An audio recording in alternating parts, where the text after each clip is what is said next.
Les dirigeants mondiaux se sont réunis à Doha pour la 11e session de la conférence des États parties à la Convention des Nations Unies contre la corruption.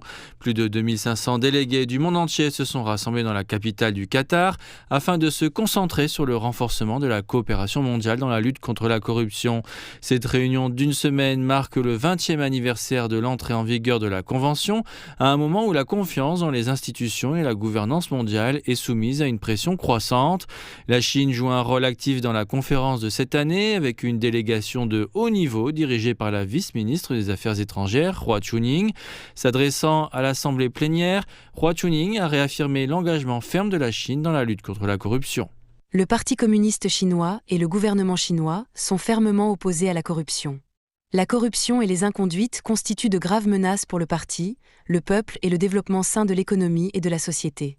Personne n'est au-dessus de la discipline du parti ou de la loi. Hua Chunying a souligné l'approche globale de la Chine qui combine des sanctions sévères et une prévention rigoureuse. Elle a mis en avant le règlement en 8 points du PCC qui a maintenant plus de 10 ans comme pierre angulaire de l'amélioration des comportements, du renforcement de la surveillance et de l'éradication des conditions qui favorisent la corruption.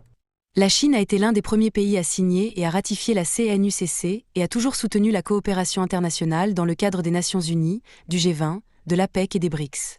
La coopération internationale en matière de lutte contre la corruption doit être fondée sur l'égalité, l'état de droit international et le multilatéralisme.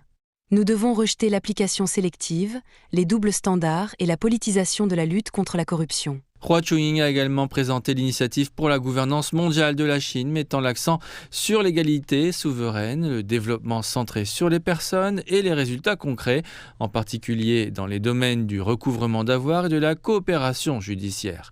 Elle a annoncé que la Chine accueillerait la réunion des dirigeants économiques de l'APEC en 2026, ainsi qu'une série de réunions sur la lutte contre la corruption, invitant une participation internationale plus large.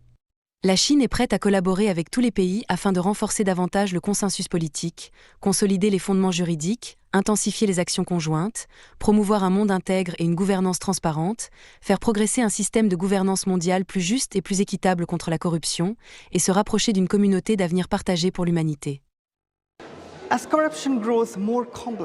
Alors que la corruption devient de plus en plus complexe et transfrontalière, la Chine a réaffirmé son engagement ferme en faveur de la coopération mondiale dans la lutte contre la corruption. La conférence de 5 jours qui se tient dans la capitale du Qatar devrait également inciter les délégués à promouvoir une mise en œuvre plus rigoureuse de la Convention, renforçant ainsi l'intégrité comme fondement du développement durable et de la stabilité mondiale.